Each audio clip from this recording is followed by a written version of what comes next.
Assalamualaikum warahmatullahi wabarakatuh. Halo semuanya, selamat datang di video kelompok kami.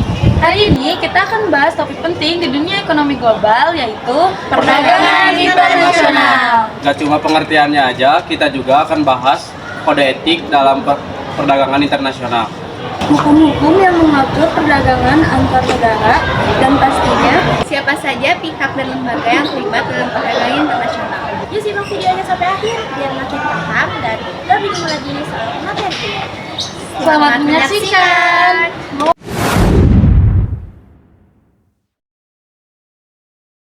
Pertama-tama, apa sih sebenarnya perdagangan internasional itu? Perdagangan internasional adalah kegiatan jual beli yang dilakukan oleh dua negara maupun lebih. Nah, ini juga bisa termasuk impor maupun ekspor. Menurut Lohonor Divhayana, perdagangan internasional adalah transaksi bisnis yang dilakukan oleh beberapa pihak atau suatu negara, bisa dilakukan oleh individu maupun kelompok. Dari aktivitas ini terbentuklah hubungan ekonomi antar negara. Contohnya, Ada pertukaran hasil produksi, hubungan hutang piutang, dan pertukaran alat produksi. nah, apa tujuan utama perdagangan internasional? Tujuan utamanya adalah meningkatkan GDP atau produk domestik bruto. Tapi bukan cuma itu. Betul, ada juga tujuan lainnya seperti menaikkan devisa negara, menjaga stabilitas harga, menurunkan pengangguran, sampai transfer teknologi modern.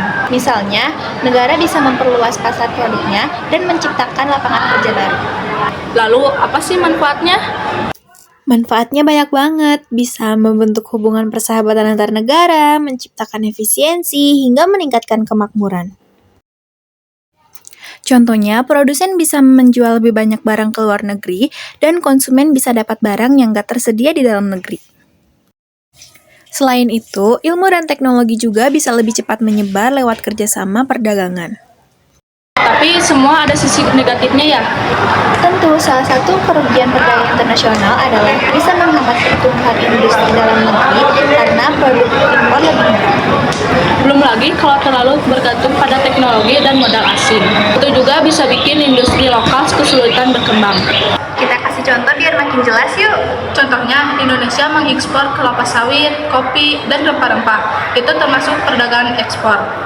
Sebaliknya, impor juga dilakukan seperti membeli beras dari luar negeri. Ada juga sistem barter antar negara dan sistem konsumsi seperti pelelangan produk di pasar bebas. Pemerintah punya peran penting juga loh. Ada berbagai kebijakan perdagangan internasional. Mulai dari tarif impor, subsidi ekspor, pembatasan impor, hingga pengendalian pemerintah dan hambatan birokrasi. Terus, kenapa sih negara mau berdagang dengan negara lain? Karena adanya perbedaan sumber daya, kelebihan produksi, keinginan kerjasama, sampai kemajuan transportasi dan teknologi. Intinya, perdagangan internasional itu saling menguntungkan kalau dijalankan dengan strategi yang tepat. Tapi tetap aja ada hambatan yang bikin proses ini nggak terlalu lancar. Ya, seperti perbedaan nilai mata uang, kebijakan pembatasan impor, konflik politik, dan kualitas SDM yang rendah. Jadi perlu banget nih perencanaan dan regulasi yang matang biar perdagangan ini bisa berjalan dengan baik.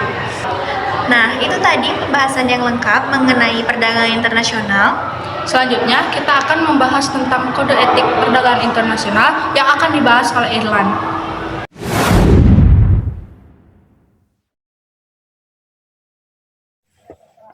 Kode etik perdagangan internasional adalah seperangkat prinsip moral dan standar perilaku yang mengatur praktik bisnis di pasar global. Kode etik ini bertujuan untuk memastikan bahwa perdagangan internasional dilakukan secara adil, transparan, dan bertanggung jawab. Beberapa prinsip utama dalam kode etik perdagangan internasional meliputi 1. Perdagangan yang adil, 2. Harga yang adil dan transparan, 3. Kesehatan dan keselamatan kerja, yang keempat, penghormatan terhadap hak asasi manusia, yang kelima, tanggung jawab lingkungan, yang keenam, kepatuhan terhadap hukum dan standar internasional, yang ketujuh, ada pencegahan korupsi, dan yang kedelapan, transparansi dan akuntabilitas.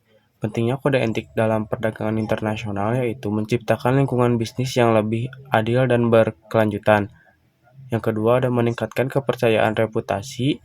Yang ketiga, ada mencegah praktik bisnis yang merugikan. Dan yang keempat, ada mendukung pembangunan internasional. Kode etik perdagangan internasional. Organisasi Perdagangan Internasional atau WTO. Yang kedua ada Organisasi Pemburuhan Internasional atau ILO. Yang ketiga ada Inisiatif Perdagangan Etis atau ETI. Yang keempat ada perusahaan multinasional. Dan yang kelima ada praktik bisnis umum. Isu etika umum dalam perdagangan internasional. Yang ke-1 ada hak asasi manusia. Yang kedua ada kondisi kerja. Yang ketiga ada lingkungan, dan yang keempat ada penyuapan dan korupsi, dan yang terakhir ada persaingan yang adil.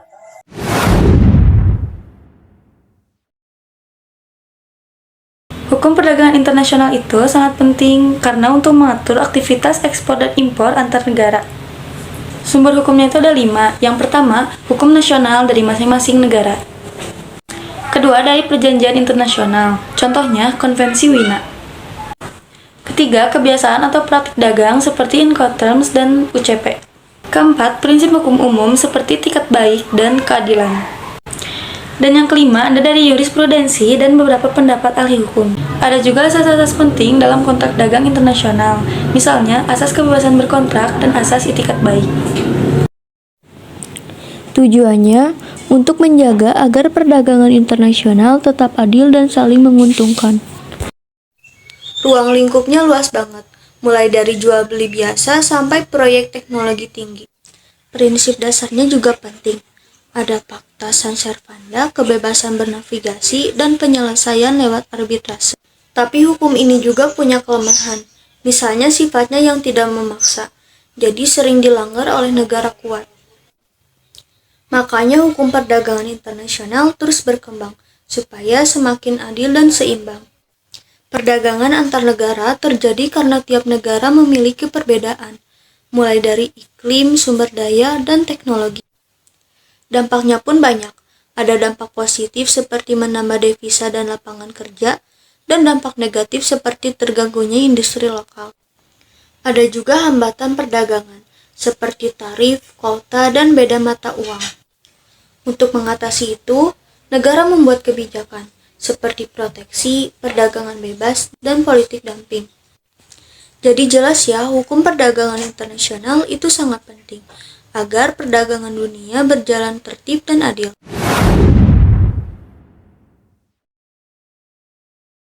Sekarang kita bahas pihak-pihak apa saja sih yang terkait ke perdagangan internasional. Ada juga loh lembaga-lembaga penting yang terkait, seperti lalu ada produsen yang menghasilkan produk tersebut dan konsumen yang memakai barang tersebut. Yang pertama ada WTO atau World Trade Organization yang mengatur aturan perdagangan internasional. Lalu ada IMF atau International Monetary Fund yang menjaga stabilitas keuangan global.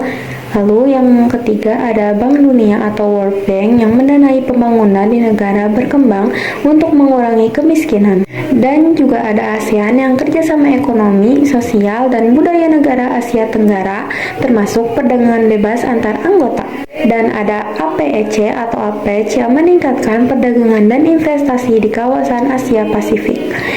Lalu ada ITC yang membantu UKM negara berkembang bersaing di pasar internasional. Dan ada UNCTAD yang mengkaji perdagangan dan pembangunan, memberi rekomendasi kebijakan untuk negara berkembang. Lalu ada ILO yang melindungi hak pekerja dan mendorong kondisi kerja yang adil di seluruh dunia. Lalu yang terakhir ada APO yang meningkatkan produktivitas. Yang pertama ada eksportir yang menjual barang dari luar negeri, lalu ada importir yang membeli barang dari luar negeri.